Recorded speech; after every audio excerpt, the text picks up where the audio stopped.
Halo siswa sekalian, selamat berjumpa kembali dalam pembelajaran Fisika SMA kelas 11. Kali ini kita masih membahas KD 3.8 gelombang mekanik. Dan ini adalah video pembelajaran bagian ketiga A.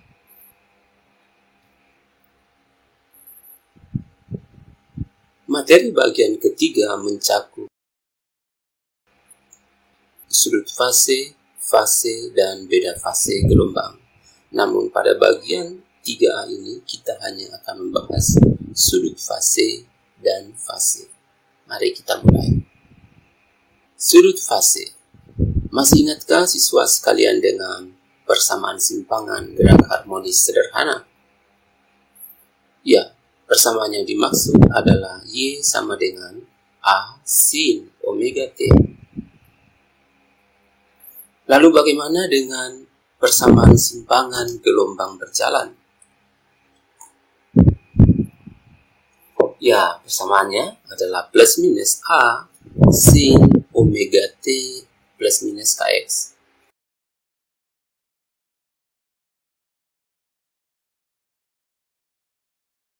Pada kedua persamaan ini, sudut fase adalah bagian yang berada dalam kurung yang ditulis setelah sinus.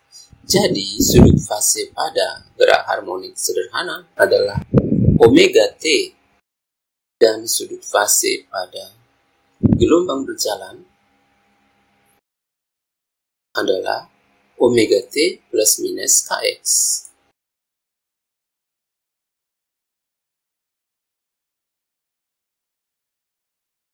Selanjutnya mari kita lihat bagaimana tepatnya menentukan sudut fase gelombang. Perhatikan animasi berikut. Animasi berikut menunjukkan gerak melingkar yang diproyeksikan ke gelombang. Partikel berwarna orange bergerak melingkar di sepanjang garis lintasan berwarna putih. Gerak melingkar ini diproyeksikan ke gelombang. Garis biru ini membantu kita memasangkan pasangan titik di gerak melingkar dengan di gelombang. Titik O adalah posisi partikel mula-mula pada gerak melingkar, dan titik O ini adalah posisi partikel mula-mula padanannya pada gerak gelombang. Ketika partikel berada di O pada gerak melingkar, maka padanannya adalah di O pada gelombang. Lalu, ketika partikel mulai bergerak ke titik ini, naik ke atas satu kali, maka di gelombang juga naik ke atas satu kali. Selanjutnya, ketika partikel naik lagi satu kali, maka di gelombang padanannya di sini. Sehingga demikian seterusnya.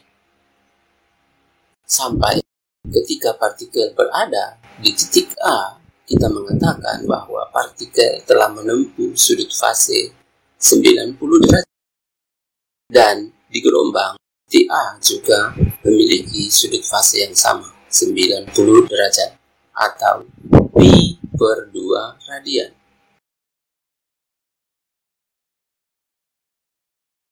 Selanjutnya, gelombang terus berjalan, dan ketika tiba di titik B, di sini, maka dikatakan sudut fase getaran adalah 180 derajat. Dan sudut fase gelombang adalah 180 derajat juga. Terus bergerak sampai ke C. Sudut fase di C adalah 270 derajat, baik pada getaran maupun pada gelombang.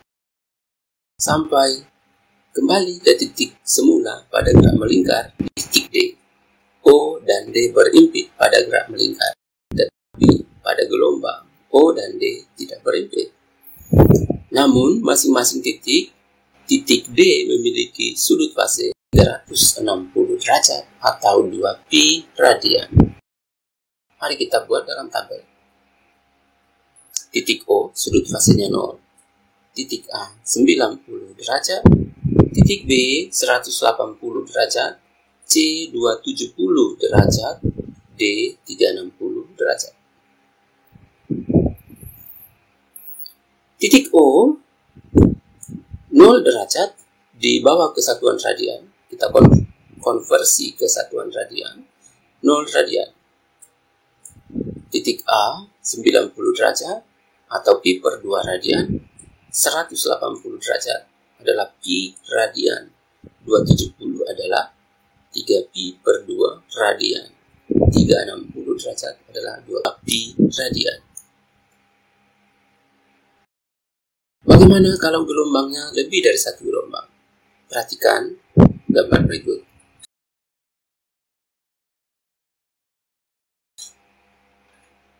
Titik A 0 radian, titik O 0 radian, A pi per 2, B 2 pi per 2 atau pi, C 3 pi per 2, D 2 pi atau satu putaran 360 derajat, E 5 pi per 2, F 3 pi, G 7 pi per 2, H 4 pi, atau bisa juga dikatakan 8 pi per 2, 9 pi per 2 di I, di sini 10 pi per 2 di C atau 5, 11 pi per 2 di K, 12 pi per 2 di L atau 6 pi.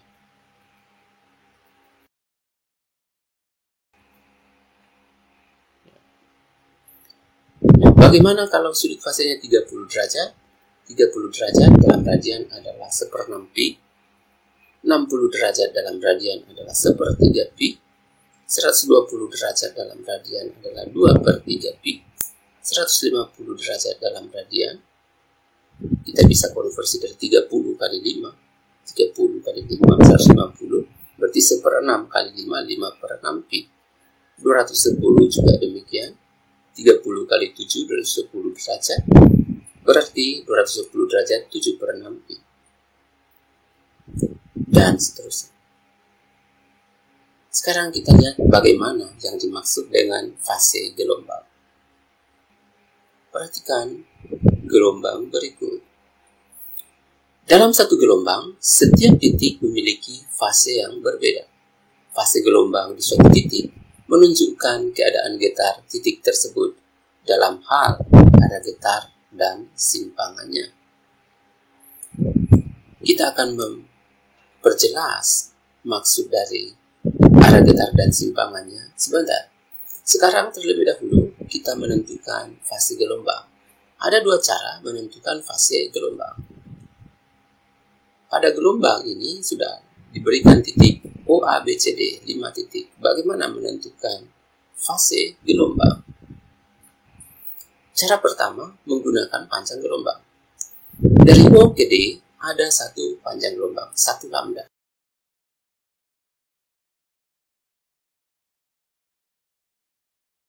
Berarti fase di D adalah 1. Jarak O ke B 1/2 lambda, berarti fase di B setengah.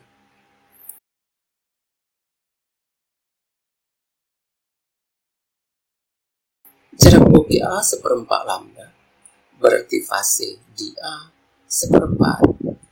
Jarak O ke C 3/4 lambda, berarti fase di C 3/4. Cara kedua menggunakan periode. Waktu untuk satu gelombang adalah 1 periode atau T. Berarti waktu dari O ke D satu gelombang adalah 1 periode. Maka fase D 1. Waktu dari O ke B setengah periode, berarti fase di B setengah. Waktu dari O ke A 1/4 periode, berarti fase di A 1/4. Waktu dari O ke C 3/4 periode, berarti fase di C 3/4. Jadi fase gelombang dengan mudah ditentukan, bisa dari panjang gelombang, bisa dari periode. Hubungan sudut fase dan fase. Perhatikan kembali gelombang ini. Sudut fasenya dan fasenya kita telah tentukan tadi. Sudut fase di O0, di A 1/2 pi, di B 2/2 pi, C 3/2 pi, D 4/2 pi atau 2 pi sama saja, sampai di H 8/2pi atau 4pi. Sekarang fasenya. Fase di O adalah 0, di A 1/4, B 2/4, 3/4, D 4/4, baru E 5/4, F 6/4, G 7/4, H 8/4. Sekarang kita ubah, kita modifikasi sudut fase untuk mencocokkan dengan fase. 0, 1/2pi bisa kita tulis 1/4 kali 2pi. Lihat pasangannya ada 1/4 di bawah. 1/4 kali 2pi adalah 1/2pi. 2/2pi adalah 2/4 kali 2pi. 3/2pi adalah 3/4 kali 2pi. Dan seterusnya. Bagian yang berwarna hijau adalah sudut fase. Bagian yang berwarna pink adalah fase. Berarti kita bisa menarik kesimpulan bahwa sudut fase adalah fase dikali 2pi atau 2pi fase. Sekarang bagaimana menerapkan ini pada gerak harmonik sederhana? Mari kita terapkan pada gerak harmonik sederhana. Persamaannya A sin omega T, persamaan simpangan gerak harmonik sederhana. Sudut fasenya omega T, di mana omega adalah 2pi per periode. Bisa juga 2pi kali frekuensi. Namun di sini kita lebih mudah menggunakan 2pi per periode. Sehingga kita peroleh theta sama dengan 2pi per periode kali waktu. Kita pisahkan 2pi-nya supaya dicocokkan nanti dengan sudut fase di atas yang berwarna hijau pink. Bandingkan persamaan yang berwarna hijau pink dengan persamaan yang terakhir ini, theta 2pi T kecil per T besar. Apa kesimpulannya? Fase pada gerak harmonik sederhana adalah T kecil per T besar. T kecil itu waktu getar dan T besar periode. Periode itu waktu untuk satu gelombang. Bagaimana penerapan pada gelombang berjalan?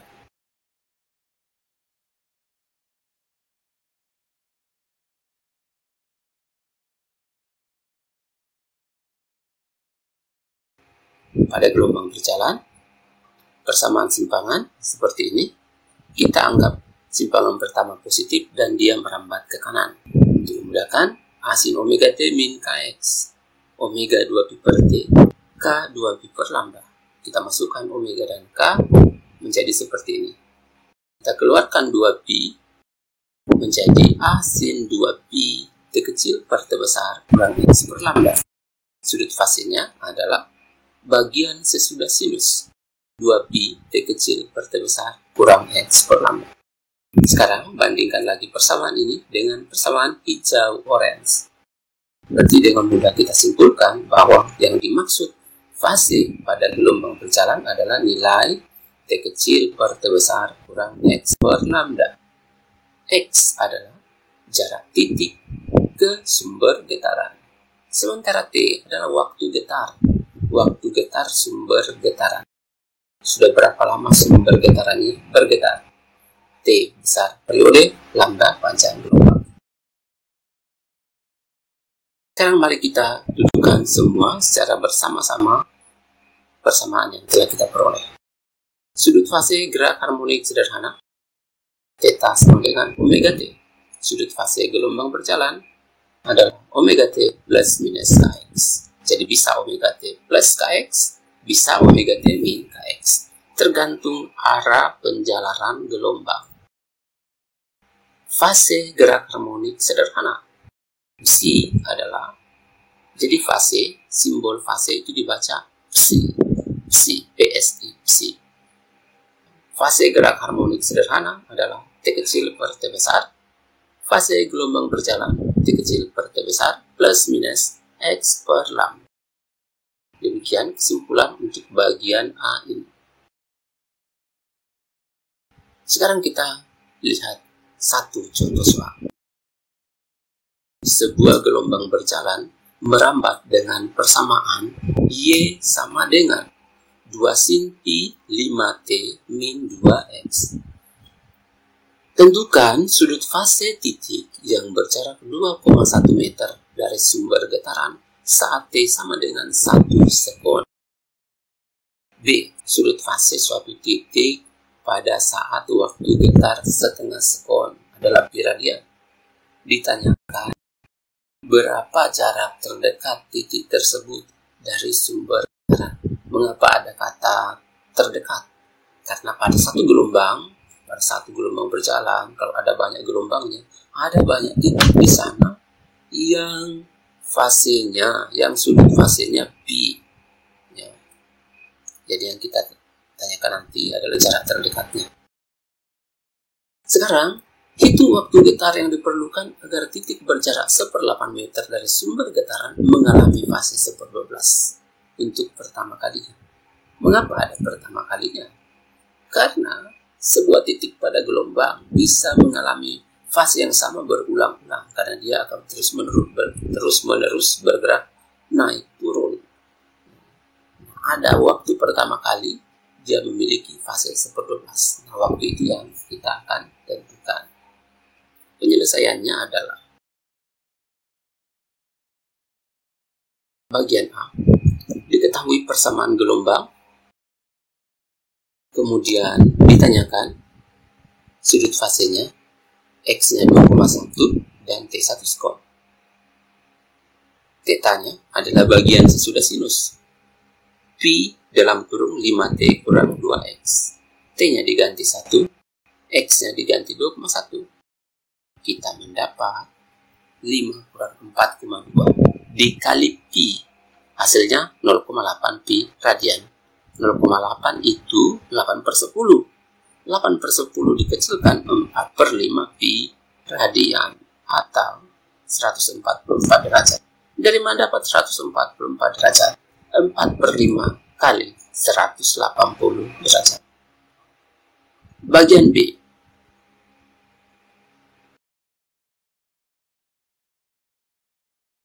Diketahui persamaan gelombang 2 sin pi 5T min 2X. Seperti tadi, ditanyakan sudut fase pada titik ketika waktu getar 1/2 sekon adalah pi radian. Ditanyakan berapa jarak titik dari sumber getaran jika titik tersebut mengalami sudut fase pi radian pada saat T setengah sekon. Jadi θ pi waktu 1/2 sekon berapa X. Sekali lagi persamaannya sama, θ-nya adalah bagian berwarna pink, berθ tinggal diganti pi, pi dengan pi mati. Waktu getar 1/2 X ditanyakan. Jadi dapatnya 1 sama dengan 5 kali 1/2 kurang 2X. 1 kurang 2,5 min 2X. 2X-nya sama dengan 2,5 kurang 1 atau 1,5. Berarti X-nya adalah 1,5/2. Berarti X-nya sama dengan 1,5/2, 0,75 meter.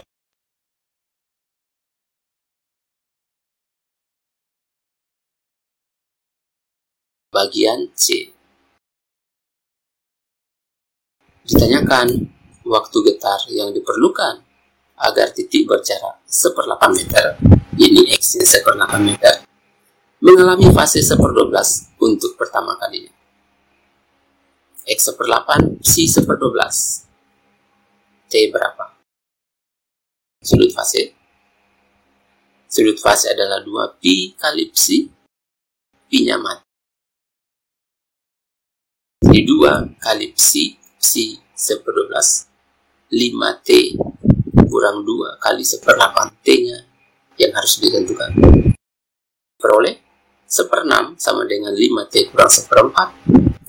Jadi 5T sama dengan 1/6 tambah 1/4. 1/6 tambah 1/4 adalah 10/24.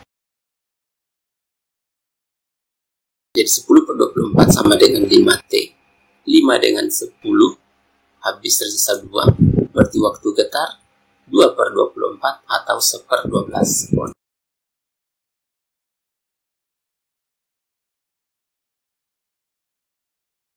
Siswa sekalian, demikian bagian ketiga A dari materi gelombang mekanik yang membahas topik sudut fase dan fase gelombang.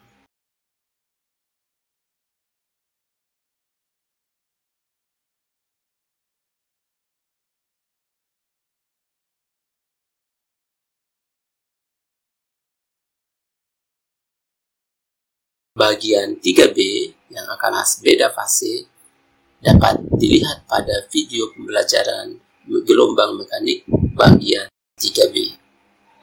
Untuk latihan, silakan mengunjungi laman latihan gg.gg latihan 3 gelombang mekanik. Namun, latihan 3 ini bagus dikerjakan setelah menonton video bagian 3B. Terima kasih atas perhatian para siswa sekalian. Sampai jumpa pada materi selanjutnya. Disarankan untuk melihat materi gelombang mekanik bagian 3B. Tetap di rumah, jaga kesehatan, dan semangat belajar. Sampai jumpa.